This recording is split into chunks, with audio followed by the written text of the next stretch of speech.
Good morning, everybody. Welcome to Friday morning and the West Ham voice.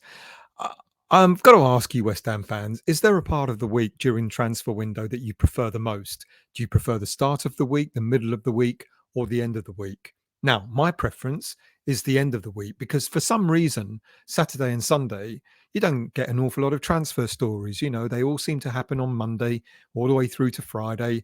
They ruin your Monday, they ruin the start of your week, and then they sort of seem to continue ruining the rest of your week. And then you get to a bit of a respite where sort of Saturday comes and there's a friendly game on or whatever in order to distract you.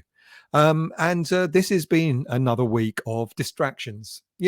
On the day that the team were celebrating the Road to Victory celebration at the Intercontinental Hotel at the O2, social media was awash with yet more stories on Thursday that just makes you feel as if things continue to go downhill at West Ham United. When we're on one hand, we're kind of celebrating, or we should be celebrating, the fantastic European win. On the other hand, you sort of crash down to earth because of all the stories that are happening.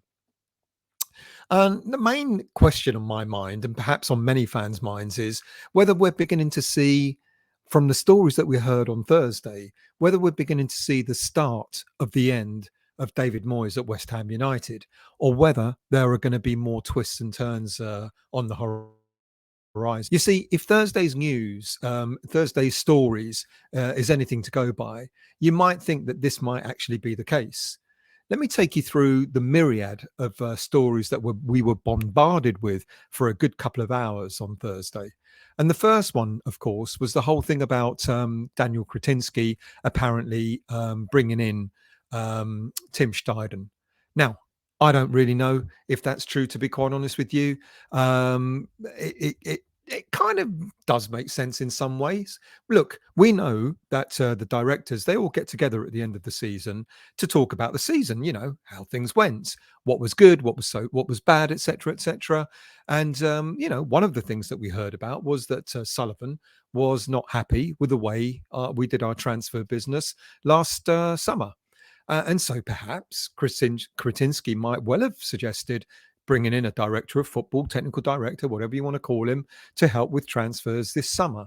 It seems perfectly reasonable. Some the sort of thing that you might discuss during a sort of a review of the season amongst all the directors of the club. Or maybe it was Sullivan who said, "Look, I need a director of football, or technical director, etc." And it could be that Kretinsky recommended Tim Steidten. Either way, it sounds perfectly plausible. But then when I asked if this was the case, if Kretinsky had been involved in anything to do with Steidten, I was told no, nothing at all. I was told that, he's very hands off. West Ham United is just one of many business interests that he has, one of his many investments, and he keeps everything at arm's length. So I don't know. But look, it probably doesn't go, it goes without saying that the directors probably had a chat about it. They had a discussion, and maybe through that, Kretinsky either recommended to bring in a director of football, or maybe he recommended Tim Steidten. Either way, Steidten is here, and things are beginning to hot up, aren't they? Because the next story we heard that came up, I don't know, just before or just after, the Kretinsky Steidten story, and it was repeated by a couple of journalists, one of them being Jacob Steinberg, is that we were told that Tim Steidten had blocked the deal for James Ward-Prowse. Now, I don't know. Do you? Because, I think I said it the other day. We've been told quite regularly that David Moyes and Rob Newman are managing the transfers, that Tim Steiden's got nothing to do with it. But then you hear this story that Steiden has blocked the James Ward-Prowse deal, and we kind of going, hang on a minute, you can't have it both ways. Could it be that Steiden has also blocked deals for João Palhinha and maybe Harry Maguire as well? Look, blocked or advised, a massive difference, because I can maybe I can see, I can picture Steiden being asked his opinion maybe from David Sullivan. I mean, after all, we keep asking ourselves, what is Steidten here to do? And if he's not been getting involved in transfers, then what has he been involved? Maybe Sullivan is using him as a sounding board. What do you think of Ward Prowse? What do you think of this player? And maybe Steiden's giving his advice and saying, look, in all honesty, if we bring Ward Prowse in for, I don't know, 25 million, it's a good deal. Any more than that, I'm not so sure. If we bring Paulina in for a certain amount of money, it's a good deal, and so on and so forth. Maybe he's offering advice. Because look, what we understand, another bid went in, 30 million pounds, 27 million pounds in cash plus 3 million add-ons. And Southampton, we know, had turned this offer down. Now, I think what we might do is there's rumour that we might go back in for James Ward-Prowse, and it could be one of those deals where we kind of end up leaving it until the last moment. I don't know.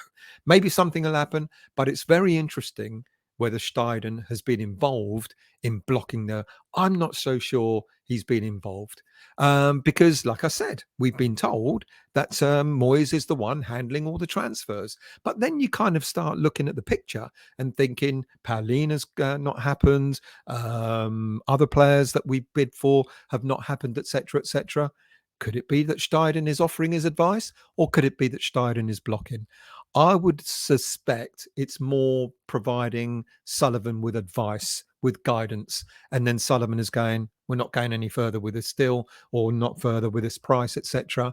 I think probably that's what's happening. Now, if Steidten does have that much control, you would argue, well, look, hang on a minute. If he's got that much control in transfers, has a big say in transfers, then why are we not just going for his targets? Why is he not just going out there and getting his targets in? And that's why it makes me a little bit suspicious that he probably doesn't have the overall sort of control of blocking transfers, but advising. I can see that. I can see that. Look, like I said the other day, it's not bad luck that you miss out on 1, 2, 3 targets. There's something going on. There's a strategy going on in some way. Maybe this is why Sullivan, the way he is demonstrating that he's not keen on certain targets by sort of only going as far with the bids. I kind of said this again the other day. Is this a new way of West Ham doing stuff? We're insistent on the money that we want for players that we're selling, and we're insistent on the money that we'll go up to for the players that we're buying. Is Steidten part of that? Maybe he's given advice in the background, and he's not just sitting there twiddling his thumbs. It could well be. And then, of course, the next highlight on Thursday was that we continuously hear even more unrest between David Moyes and Tim Steidten, disagreeing on transfer targets. Look, that's not a news story, but it just came up again and again and again. Steidten wants to go one way, Moyes wants to go another way. Steiden's going for players like Yusuf Fofana, Edson Alvarez, Denis Zakaria, whilst Moyes is adamant that he wants Premier League proven players like James Ward-Prowse, Harry Maguire, and he's actually apparently been adamant that the two main targets that he wants in this transfer window are Maguire and Ward-Prowse. He's kind of like a little bit upset that we haven't put proper bids in and gotten these players over the line. But like I said again on Thursday, are we really going to spend that much money on those two players? With the age, etc., and so on and so forth, and especially with Moyes only being at the club one more year. Then the manager coming in has got that problem to sort out. Trying to get rid of players on big contracts and so on and so forth. Now, but who exactly is leaking all this stuff about unrest between Moyes and Steidten? For me, look. Let's be realistic on this. David Moyes trying to get any information out of him is like getting blood out of a stone. We know he doesn't he doesn't like talking to the press. So the last thing he's going to be doing is briefing the press of unrest. So I don't think it's Moyes. And then look at Steidten. He's been here 5 minutes. Is he really going to start briefing the press about unrest between him and the manager? I don't think so either. So that kind of leaves maybe either Sullivan himself or Mark Noble, or maybe one of the coaches at the club. whoever. I'm not going to name names. I don't want to start pointing fingers, etc. But it can only come from sources that are very, very close to what's going on. So if it's not Moyes, who we can't get any information out of at the best of times, and if it's not Steidten, then it must be either Sullivan or Noble, and I can't really see that happening. I know Sullivan talks, but Sullivan doesn't go into a lot of detail. But maybe it's one of the coaches. Look, to be honest with you, I don't care who's leaking what they're leaking. I'd rather wish that they just stopped.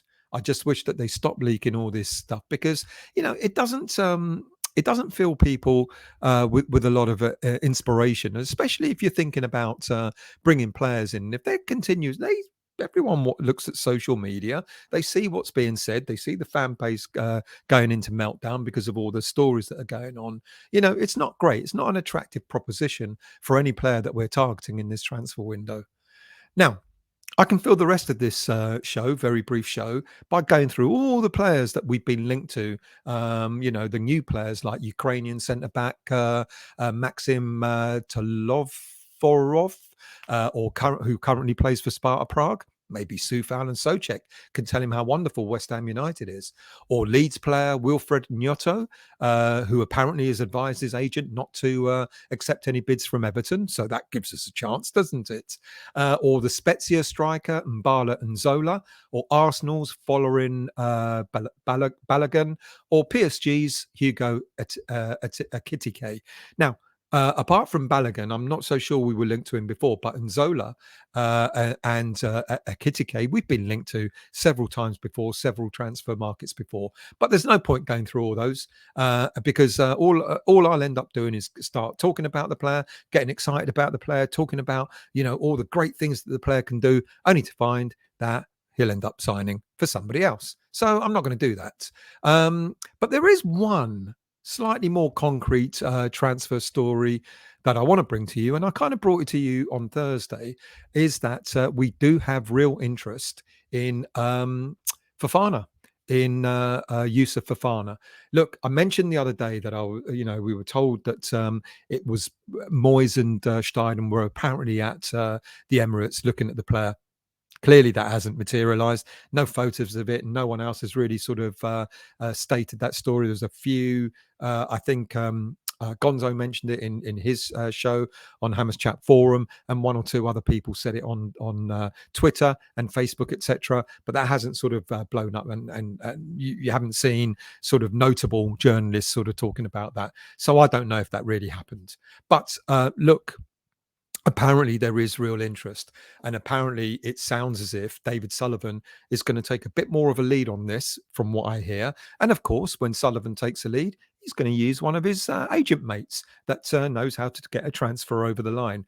So I think it's quite interesting and quite exciting. Now, I know that he's been linked to other clubs as well around Europe, but the rumor is that he wants to play for Fofana. He wants to play in the Premier League. So let's hope it's us. Let's hope it's us. Now, what's interesting is another player that we were apparently linked to all summer, Denis Zakaria from Juventus, the player that was out on loan at Chelsea last season, is on his way to Monaco.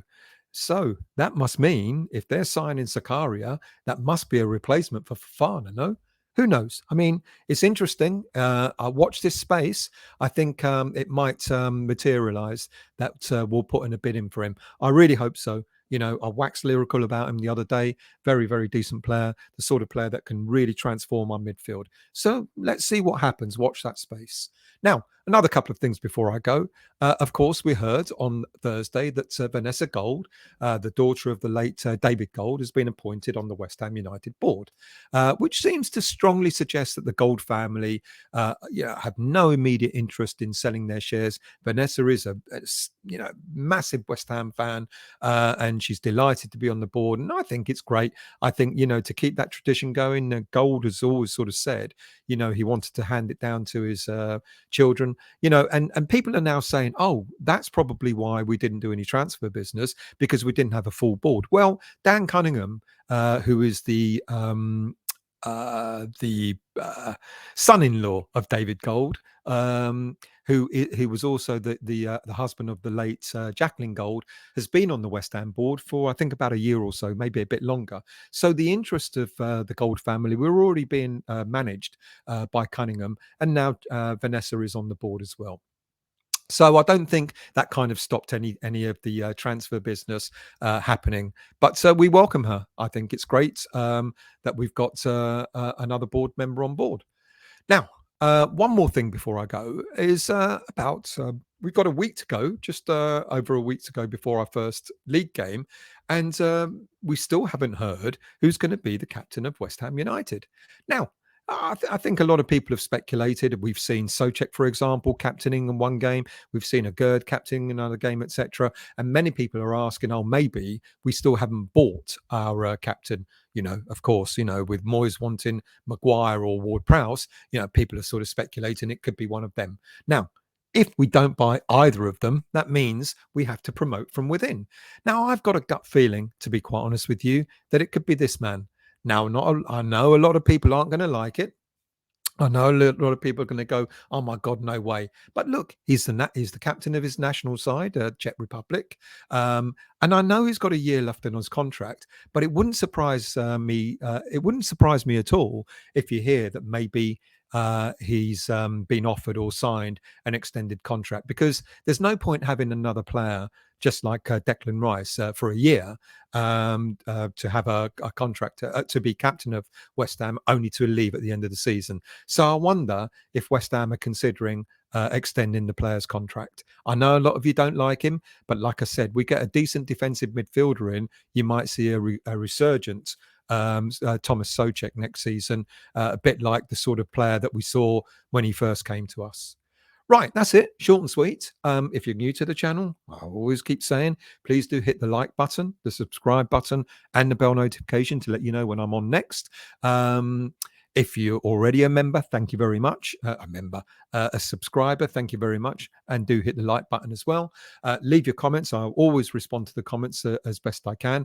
I'm going to be away for a few days over the weekend. Of course, I'm going to be looking at what's happening. I'll be watching the game on my phone against Bayer Leverkusen on Saturday, but I won't be able to report back on it. I'm literally going to be away, and I'm going to probably be a little bit too drunk to bother to do any shows. Mind you, it might be better to do them when I'm drunk. Who knows? But I'm going to be away. I'm not sure there'll be a West Ham Weekly on Monday night, but if there isn't, there'll certainly be one on Tuesday night. But I will let you guys know in advance.